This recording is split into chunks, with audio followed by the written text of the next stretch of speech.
Chapter 361. Marina was the one who kicked the door open.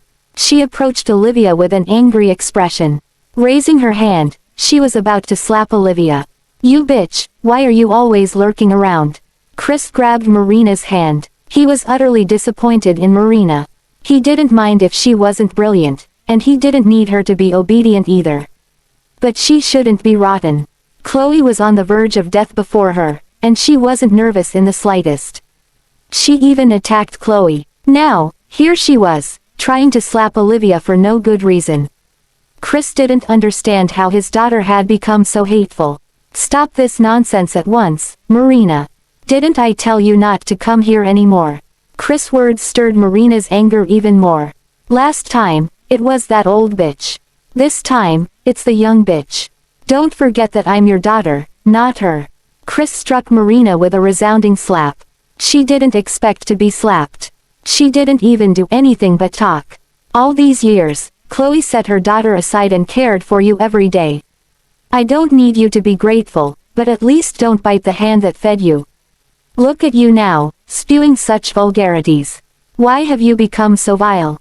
"I'm vile. What about Olivia? She's trying to sabotage my marriage. Isn't she worse? She's just like her mother. They're both whores that want to steal other people's husbands." Her words upset Chris further. He started to clutch his rapidly heaving chest. Olivia noticed that something was wrong. She didn't argue with Marina but went to help Chris. "Calm down, Mr. Carlton. You should sit down and catch your breath." Olivia's actions triggered Marina, who angrily grabbed her arm and said, "Let go. You stole my husband, and now you're trying to steal my father. Why are you so shameless? Why can't you leave us alone?" Olivia stopped Chris from trying to get back up and stood between him and Marina. She hadn't spoken a word to Marina since she appeared. She looked at Marina with an icy expression. "Marina Carlton, anyone with a brain can tell you who the real third wheel is.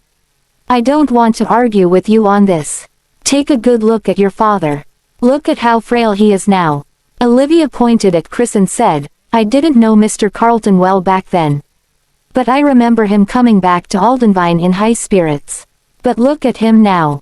He's been working day and night to try and save his wife. Not only are you not trying to help, but you're also actively causing trouble for him." Marina didn't try to understand what Olivia was trying to tell her. She ignored the graying hair on Chris' head, crossed her arms, and said viciously, "He had it coming. It's his fault for not loving my mom. She's dead now, so all of you should just die too. Chris Carlton, I'll make you regret these 2 slaps." Marina glared at them, put down the fruit basket she held, and ran off without looking back. For some reason, Olivia felt uneasy as she watched Marina leave. Chris rubbed his temple and said with a bitter smile, "Sorry you had to see that. She's been spoiled since she was young." Olivia didn't want to talk about Marina. They were sworn enemies, after all. "Mr. Carlton, you don't look so good. You should get a medical examination. You mustn't collapse." "I'm fine, Chris fell over before he could finish his sentence. Chapter 362. Marina was devastated. She had been thinking about her actions the past few days and realized she had crossed the line. She almost killed Chloe. She specifically went to get a fruit basket to apologize to Chloe. But she didn't expect to hear what Chris said the moment she arrived. She didn't get to apologize and had yet another argument with Chris. Marina felt aggrieved as tears fell onto the back of her hand. Ethan was no longer patient with her like he used to be. Ethan's tolerance for her due to Kurt's sacrifice was running out. He couldn't even stand the sight of her anymore. He promised to marry her, but he delayed getting their marriage registered time and again. Marina knew that some things could never return to how they were. Ethan would never love her again. Even her father had stopped trusting her like he used to. All she saw in his eyes was disappointment. She used to get everything she wanted. She couldn't understand why things turned out like this. Marina had no choice but to go home and cry to Otto. "Grandpa, Dad slapped me for that bitch, Olivia, again. He even said he wanted her to be his daughter instead." Otto slammed the table angrily, saying, "How foolish of him. He got played like a fiddle by that mother and daughter.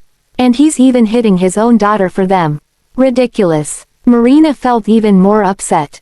Grandpa, it's not just Dad. Even Ethan doesn't want to see me anymore. It's all Olivia's fault. You have to help me. As long as she's around, Ethan will never pay any attention to me. Otto patted Marina's head while looking at her lovingly. Don't cry, sweetie, you still have me. He frowned at the mention of Olivia. That bitch is so lucky.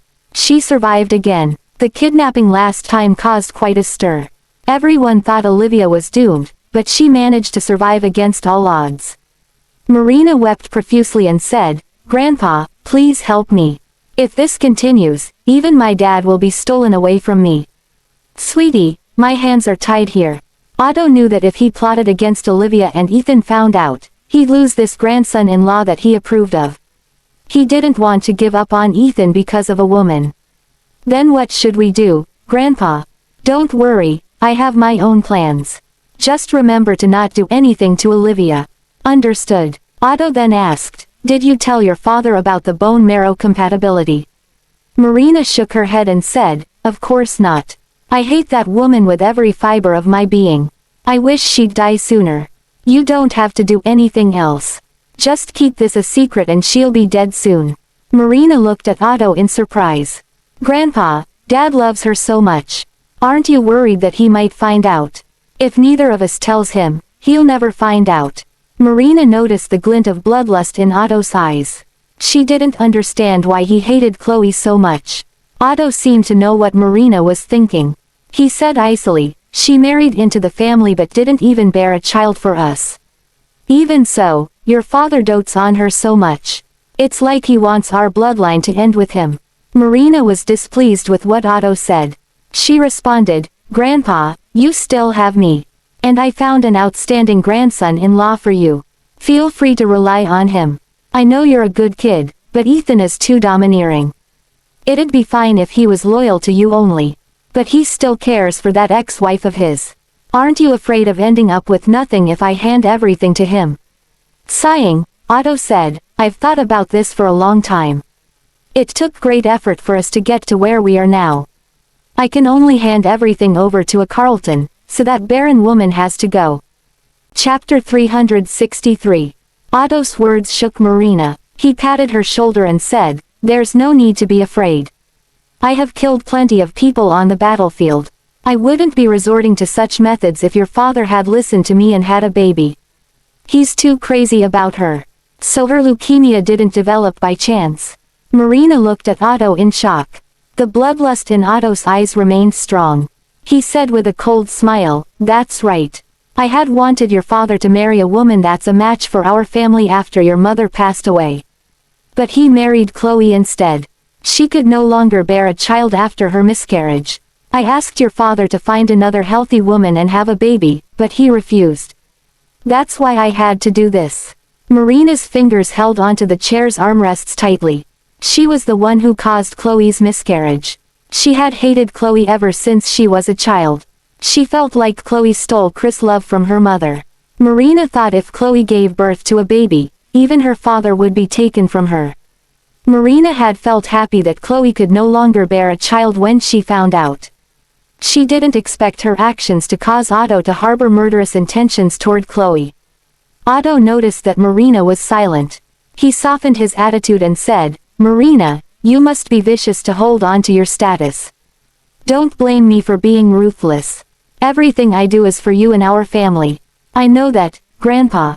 That's good. I need you to be on my side. Don't tell your father about the bone marrow. Don't worry. First, we'll take care of Chloe. Then, we'll handle Olivia. As long as you don't reveal your bone marrow compatibility, she won't have long to live. All right, good girl. Now, I have an important guest to meet. Guest, who is it? I'll introduce you next time. For now, you're excused. Marina was puzzled. All of Otto's friends were overseas. He seldom contacted anyone in the country. How could he have a guest? Marina pretended to leave but snuck back and hid behind a tree. She thought she would be happy to know that Chloe would die soon. But after learning the truth, she realized she couldn't feel joy at all. It was a fact that she hated Chloe. But when she thought about how she was the one who caused Chloe's infertility, which in turn caused Otto's murderous intent, she felt troubled. Otto was born in the warring era. In those times, men went to the battlefield and killed their enemies to protect the country's peace. Soldiers from that era forged the path for the country's prosperity.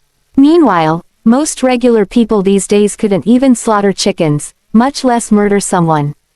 Otto had always been Marina's hero. But a heroic man with many achievements was plotting against a defenseless woman. Marina didn't know how to feel about that. The butler's voice came from the yard. "Madam, wait here for a moment."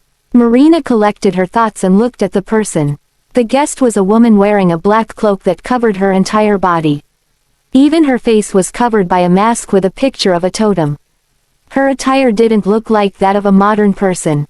Instead, she was like the antagonist of a movie. She didn't have a single inch of skin exposed. The woman stood in the yard while the butler said, "Please take off your cloak, madam." Laughing softly, the madam reached her hand out. Judging from the skin on her hands, she should be in her 20s or 30s at most. Her nails were long and painted bright red. Her pale skin and blood-red nails made Marina think of a villainous antagonist. The woman took off her cloak to reveal a form-fitting dress. Her figure was so good that even Marina was envious. Was Otto so sexually active? Did he get a woman at his age? The door opened with a creak. Chapter 364. Otto came out to the yard. Marina held her breath behind the tree and used the leaves to hide herself. The woman before Otto was alluring, but she exuded an air of authority and danger. She was like a flower that bloomed in the tropical forests, pretty but poisonous. People wouldn't dare to approach her. "It's been a long time, Mr. Carlton Sr." The woman's voice didn't sound natural. It was like she had deliberately changed her voice. Otto was a little wary of her. Even though she was wearing a form-fitting dress that couldn't hide weapons, he still didn't dare to get close to her. "You've created too much trouble for me this time." Otto slammed his cane on the ground with a stern expression. "It's our fault this time. One of my subordinates accidentally leaked our location. So I'm very grateful that you covered for us. That's why I came personally to deliver the drugs to you." Otto's expression lightened up at the mention of the drugs. She opened her palm, and Otto eagerly grabbed the bottle of pills from her hand. Marina had never seen Otto so anxious and overjoyed. Otto frowned after he counted the pills. "Where are there only 30 pills? The evacuation was too sudden. We weren't able to take many of the drugs with us. If you want to blame someone, blame Ethan. He's the one that messed things up." Marina's eyes widened when she heard Ethan's name. She didn't understand what Ethan had to do with anything. "Don't even try to slander him. I know what you're trying to do. The best I can do for you is cover up your tracks." Putting away the pills, Otto said, "If you ever commit heinous acts in my country, I'll be the first to attack your base." The woman laughed and said, "Understood. There's a lot of heat outside, so keep yourselves hidden. Don't make things difficult for me. I can't save you every time." Waving his hands, he said, "You may leave. Bring me my pills as soon as possible." "Okay, I'll be leaving now." Otto walked off with the pills in his hand. Marina caught a glimpse of Otto's face. She saw the unbridled joy on his face, like a child with his favorite toy. What were those pills? Why could they make him so happy? Marina entered through the door after the woman left. She saw Otto lying on the couch with an eerie smile on his face. Even his eyes were glimmering. He no longer had his usual vigor. Instead, he looked like he had been possessed. "Grandpa, what pills are you taking?" Otto instantly turned to look at Marina. His expression turned vicious as he said, "Who told you to come in? Get out." Otto had doted on Marina since she was young. He had never spoken to her like that. "Grandpa." Otto regained his senses when he saw that Marina was close to tears. He gestured for her to come over. "Come here, Marina." His scary expression was still lingering in Marina's mind. She slowly walked toward him. "What happened to you just now, Grandpa?" Otto smiled and asked, "Did I scare you? I was just playing with you. Why haven't you gone home yet?" "Grandpa, I saw everything."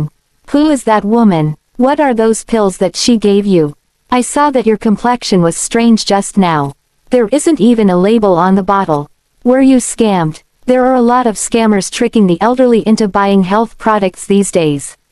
Do you think I'm some sort of country bumpkin? That woman is a friend of mine. She does medical research for a living. These pills aren't labeled because they aren't on the market yet. Marina frowned and said, they must be problematic if they aren't on the market yet. Aren't you afraid that the pills might be bad for you? Silly child, that woman is one of the best in the industry. My leg acted up a few years back. She's the one that healed it. Marina remembered that Otto was once wheelchair bound. He was now able to walk with a cane. He was also more energetic than before. So, the pills are good for you. Why would I lie to you? Look at how lively I am now. Do I look like I've been poisoned? I must have been overthinking it. I just thought she was suspicious because of how she dressed and the way she brought up Ethan.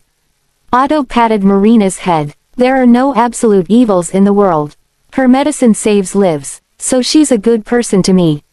But some of her organization's research infringed upon some people's interest and wasn't being tolerated.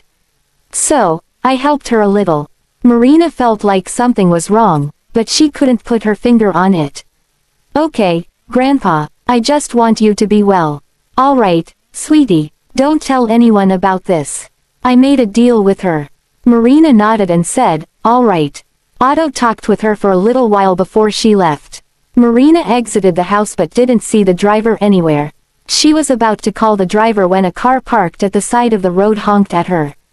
She raised her head and saw a black modified off-road vehicle. The car's window rolled down to reveal a mask. The woman was propping her face up with her hand. She said with a drawl, "Can we talk, Miss Carlton?" Even though Otto sang her praises, Marina picked up on the cautious look Otto had for her in the beginning. It was apparent that the woman was waiting for Marina, who spent quite some time in the house. It would mean that the woman had realized she was hiding behind the tree that time. She was an exceptionally vigilant person.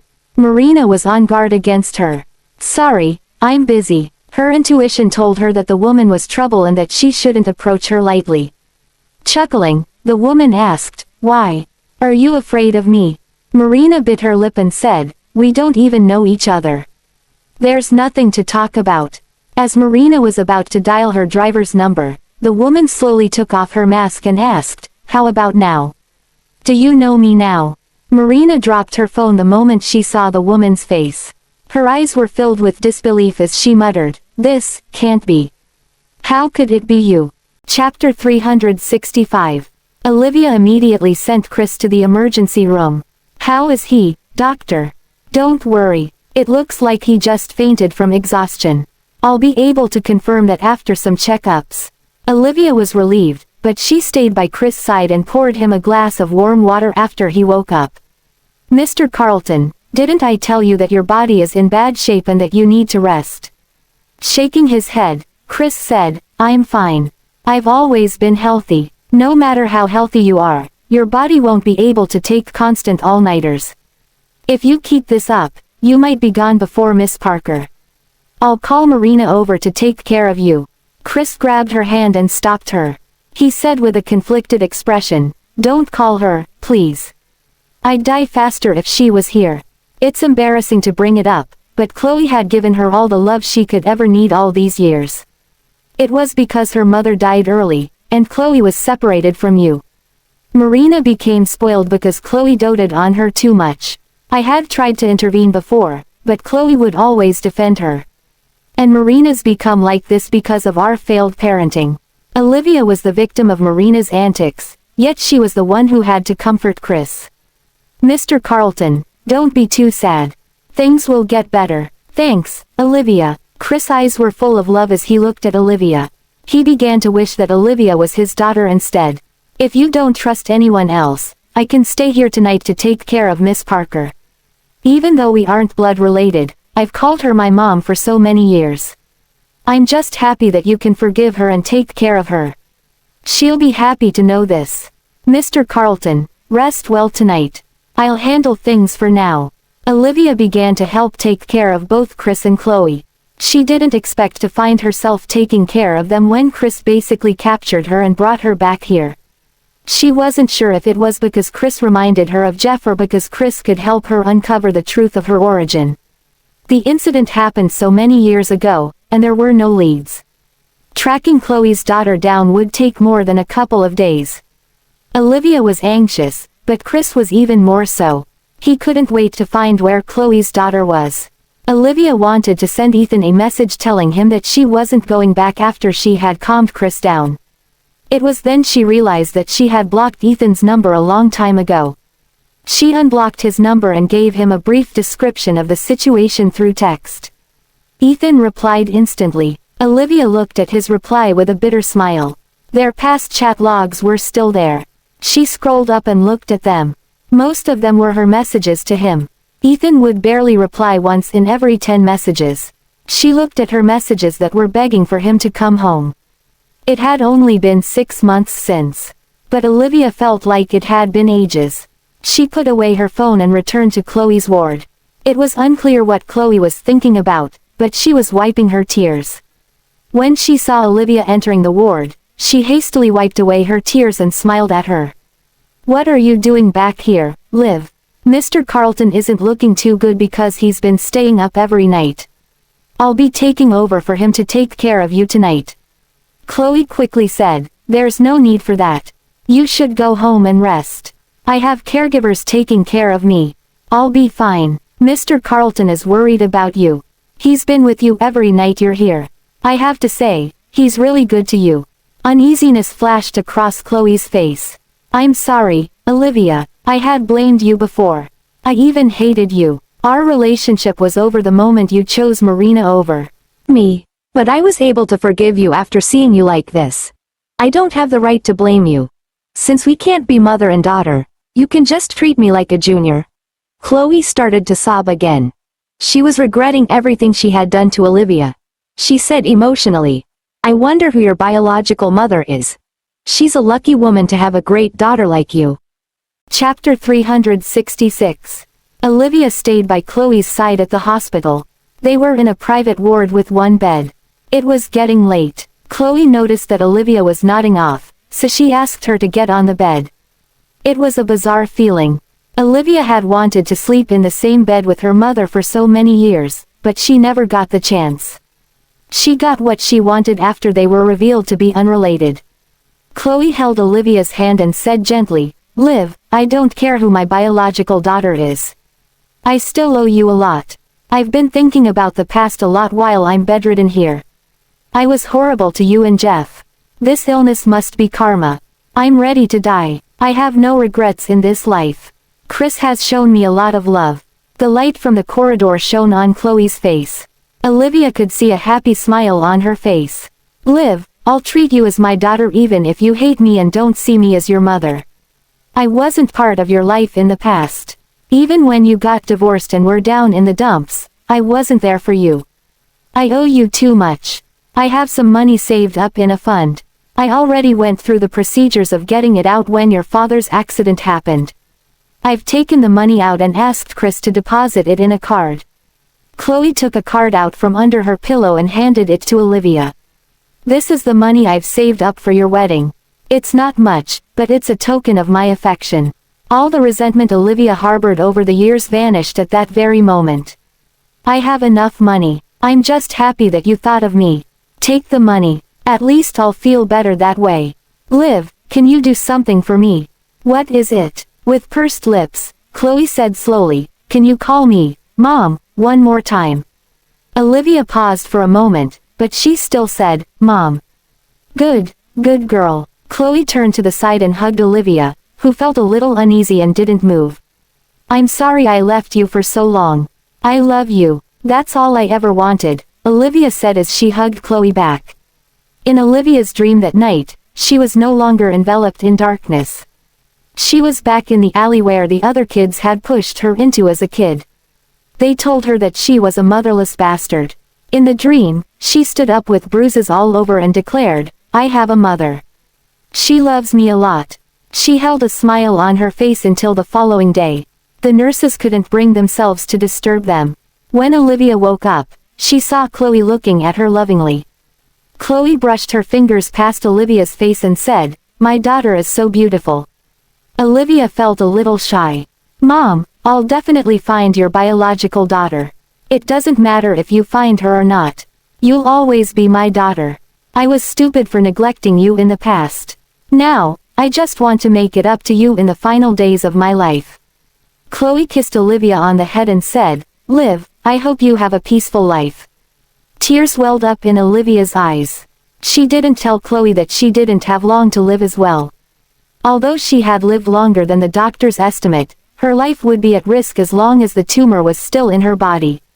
And when it got worse, she would be gone. But she didn't want Chloe to worry, so she said, "Okay." Olivia got off the bed and helped Chloe to the bathroom to wash up. Comforting Chloe, she told her that things would improve. "Mom, what do you want to eat? I'll buy it for you. I'll cook some chicken soup for you tonight. You've never tasted my cooking before. It must be so delicious," Chloe said with a glow in her eyes. "I want to eat matzo ball soup. I haven't had the chance to eat it for quite some time. I wonder if the shop's still there." Of course, the shop is still there. It's been around for 20 years. "Wait, for me, Mom. I'll buy some for you." Olivia said a few more words before leaving. An unexpected guest showed up right after Olivia was gone. The door opened.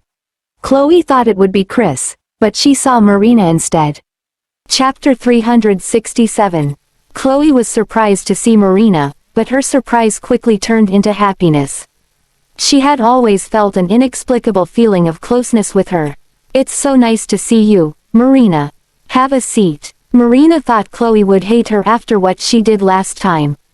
But she didn't see a speck of anger or blame on Chloe's face. All she saw was joy. She put down the fruit basket in her hand and said, I'm here to see you. I didn't mean to do that last time. I was in a bad mood because I lost a game. That's why. It's fine. I was never mad at you. But you shouldn't hold a grudge against your father. He only slapped you because he lost control. I've already given him a talking to." Chloe could see the guilt in Marina's eyes. That was an emotion she had never seen in Marina before. Marina didn't speak. She only stared at Chloe's face, which had slimmed down a lot. Chloe was undoubtedly a beautiful woman. Marina could still remember the first time they met. Back then, Chloe was youthful and pretty. She was completely different compared to this frail woman on the bed. Even her head of glossy black hair was graying. "Do you not resent me for what I did?" It wasn't the first time Marina abused Chloe. She had thought that Chloe was just pretending to put up with her. But who could pretend for over 10 years? Chloe shook her head and said, "Why would I resent you? You're still just a kid." Holding Marina's hand, Chloe said, "Marina, I know you've never liked me. I've tried to change your attitude toward me all these years. But I've failed, and now I don't have long to live. Can you do something for me?" Marina looked like she had a lot on her mind. She said in a listless voice, "What is it? I know your father will be sad when I'm gone. You're his only daughter. You have to stay by his side and comfort him. Don't make him angry anymore. I don't know if you'll believe me, but I've treated you like my birth daughter all these years. I had hoped to see you get married, but I don't think I'll be able to do that. I've prepared presents for when you and Liv get married. I've given Liv her share. This is for you and the kids. It's not much, but it's a token of my affection." Marina's expression grew more upset when she looked at the card on her palm. "There's one last thing. Although I don't know too much about your grudge with Liv, I've heard about it. Liv doesn't owe you anything. Things have already escalated to this degree, so I won't say who's right or wrong. I just hope you can let go of the grudge and stop picking on her." Chloe pleaded, "I beg of you. Please drop this grudge against Liv, okay?" In the past, Marina would have retorted. But as she looked at Chloe, it reminded her of the time Chloe's clothes were stained with blood. Marina felt sad and couldn't control her emotions. She said stiffly, "I got it. You won't die. Death awaits us all. The good thing is that you're all grown up now. I can go in peace." Chloe was still talking, but Marina began to feel more and more restless. Then, she abruptly ran out the door.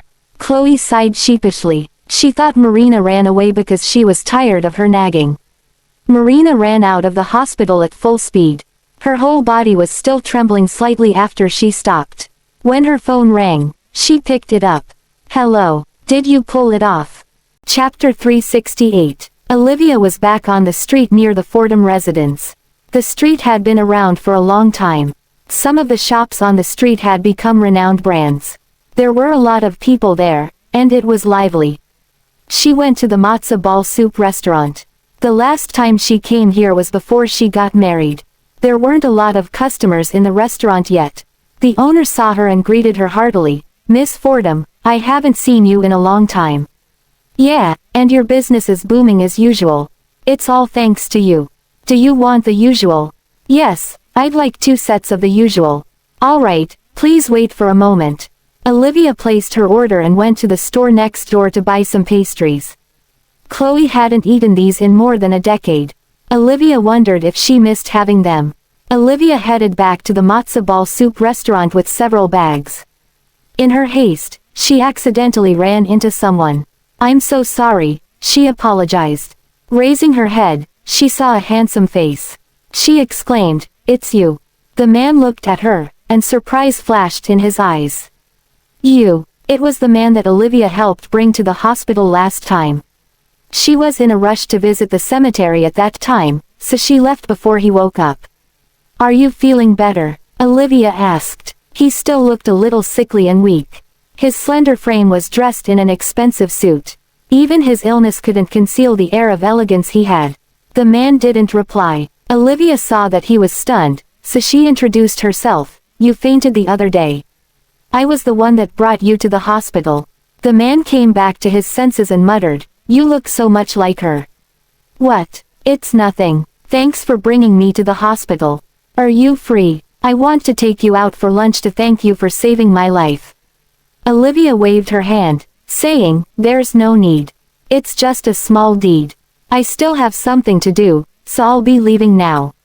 But I think you still look a little unwell. You should go get yourself checked. Olivia was about to walk past the man and leave. Taking a step back, he said, it might be a small deed for you, but you saved my life. It's fine if you're busy. I can wait until you're free. Here's my card. You can contact me if you need any help. He wanted to get her contact information, but he didn't want her to think he was hitting on her. Olivia accepted the card and said, all right. Talk to you next time. See you. She quickly left. The man watched as she left while he was lost in thought. She really looked like someone he knew. A cold breeze blew on him, and he began to cough while covering his mouth. His assistant, who had parked the car, came to help him walk and said, Mr. Avery, the wind is strong right now. Let's get in the car. All right. The man turned to look behind him one last time before leaving reluctantly. While waiting for the matzo ball soup, Olivia looked at the card she was given. It said on the card, CEO of Atlas International, Avery Fordham. Olivia had heard of Atlas International before, even when she was a full-time housewife. It was one of the top 10 international companies. She didn't expect the man she saved on the street to be Avery Fordham. She had heard Ethan talking about Avery back in the day. But no matter how she looked at him, he looked fatigued and sickly. He even fainted in a foreign country alone. Miss Fordham, here are your 2 orders of matzo ball soup. The owner's voice pulled her back to reality. Yes, thank you, Olivia said as she collected her thoughts. She took the food and got in the car. After a short distance, Kelvin said with a frown, Mrs. Miller, we're being followed. Olivia thought that Leia was trying to kill her in broad daylight. Then, she looked at the rearview mirror and saw a Bentley Mulsanne. She didn't think it was an assassin. No one would attempt to kill someone in a luxury vehicle like that. Don't be afraid, Mrs. Miller. We're prepared for situations like this. Kelvin connected his Bluetooth earpiece and called the other bodyguards. Someone is tailing us. Handle the situation, and don't let them escape. Chapter 369. Kelvin sped up at the next turn. Several cars that were waiting joined the fray. Olivia looked behind and saw the Bentley Mulsanne being in the middle of 4 cars. It was forced to a stop after several minutes. Kelvin was hot-headed. After reassuring Olivia, he got out of the car. He wanted to see for himself who had the audacity to tail them. Although the Bentley Mulsanne was forced to a halt, its tinted windows prevented Kelvin from looking inside. He knocked on the window cockily and said, "Will you roll down the window yourself or do I need to smash it?" More than a dozen bodyguards surrounded the car. This commotion caused some passers-by to look over. They wondered if a fight was about to happen. The window slowly rolled down. The first thing that came into view was the hand on the man's knee. There was a sapphire ring on the man's finger. Even the green suit he wore looked impeccable. The man's face was slowly revealed until his eyes met Kelvin's. Kelvin was a little impulsive, but he was still able to tell who the man in the car was. "You're Mr. Avery." Kelvin had been to several international finance conferences and had seen Avery a few times before. He exuded an air of unparalleled nobility just by sitting there. "What business do you have with me?" Avery said while looking at Kelvin coldly. A chill went down Kelvin's spine. He didn't expect to see such an important man. "I'm so sorry, Mr. Avery. This is a misunderstanding." "A misunderstanding." Avery smiled coldly. It was apparent that he didn't believe Kelvin. Kelvin didn't want to cause trouble for Ethan and wanted to explain himself. Suddenly, Olivia said, "It's indeed a misunderstanding, Mr. Avery." Avery's cold expression faded instantly. He even got out of his car. Olivia explained to him, "It hasn't been peaceful around me lately. My family is worried about me, so we thought that I was being targeted by criminals." "I'm so sorry, Mr. Avery. So that's the case. It's my fault. I was so focused on trying to repay you and ended up causing trouble." Kelvin felt uneasy when he saw how quickly Avery's attitude changed. Avery was famous for being a wealthy bachelor. He hoped that Avery hadn't set his sights on Olivia. That would be terrible news for Ethan. He was already divorced from Olivia. It wouldn't matter if Avery was just another regular man, but he wasn't. Kelvin intentionally looked at Olivia, asking, "Mrs. Miller, do you know each other?" Olivia knew what Kelvin was trying to do. "We've met twice. This lady saved my life. She was in a rush just now, and I forgot to ask her name. I saw her getting in the car, and I followed after her. I'm sorry for causing you trouble. You don't have to be so polite, Mr. Avery. It's nothing. I have the same last name as you. I'm also a Fordham." Avery's eyes lit up. "What a happy coincidence. Do you have..." Before he could finish his sentence, Olivia's phone rang. It was a call from Chris. She wondered if he had found out about her origin. Olivia quickly said, "I'm sorry, but I have to go." Olivia got in the car and left in a hurry while Avery stood where he was. "Mr. Avery, aren't you here to look for Miss Quinn? Why are you interested in this stranger?" Avery said calmly, "She looks like someone I know. Go look into her. Find out who she is." "Yes, Mr. Avery. Considering your health, you should return to the hotel and rest. We'll inform you as soon as we have any updates on Miss Quinn's situation." Chapter 370. Olivia returned to the hospital in a hurry. Chloe had been taken away for emergency treatment. Chris stood listlessly in front of the operating room's door. Olivia was still holding the various bags of food. She asked, "What's going on, Mr. Carlton?" "She looked fine when I left.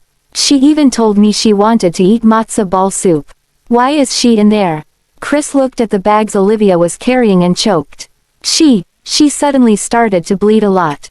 Olivia quickly put everything down and held his hand. Chris' hands were rough. Calluses covered his palms and knuckles. A brave man like him was shivering in fright. Olivia comforted him, saying, "Mom will be fine, Mr. Carlton. You need to pull yourself together." Fear flashed in Chris' eyes. He shook his head frantically. "It's different this time. You didn't see how much blood was flowing. It's very likely that she might not survive this." Olivia furrowed her brows. She was a medical student. She knew something was fishy. "Did anyone visit Mom after I left? It's weird because she wasn't terminal when the leukemia was diagnosed. She has been hospitalized since then. Although her condition would worsen over time, it wouldn't suddenly worsen to such a degree without reason." "What do you mean, Olivia?" Olivia saw that Chris had calmed down, so she started to analyze the possibilities. "Mr. Carlton, My dad was hospitalized 6 months ago. His health was getting better. All aspects of his condition had stabilized. In the time it took the caregiver to buy him breakfast, he was rushed to the emergency room. His life was saved, but he became comatose. Olivia paused for a while, then continued, "Initially, I thought it was just his condition becoming worse. But then, many things happened, and I realized that someone plotted everything from his traffic accident to his current state. The same goes for my kidnapping. So you think whatever is happening to Chloe is caused by someone?" "It's a possibility." Chris' face fell. "I'll have someone look into it now." As soon as he said that, Marina ran over in a hurry. She said anxiously, "Dad, what's happening to Miss Parker?" Chris' anger flared up at the sight of Marina. "What are you doing here?" "Dad, I came to apologize to Miss Parker. It was my fault last time. I didn't expect her to suddenly bleed so profusely. I was scared and called the doctor." Chris grabbed her by the collar, saying, "So it's you. You did this to her. Are you out of your mind, Dad? How could it possibly be my fault that she has leukemia?" Licking her lips, Marina explained, "I know I was wrong. I was acting like a spoiled brat. I lost a game, so I was in a bad mood and didn't pour her the water she wanted. I also said some harsh things. I know I was at fault, so I came here to apologize to her." Chris let go of Marina's collar. He knew his daughter was spoiled, but he didn't believe she would have murderous intent because she was raised in a protected environment. "Did anyone else go into your mother's ward other than you?" "I don't know about that. I only spoke to her for a little while. Then, she handed me a card and told me that it was for my wedding. After I left, I thought that she looked very frail, so I came back to stay with her for a bit longer. But then she started to bleed." Chris stared at Marina's innocent face and asked harshly, "Where did you go after her condition worsened?"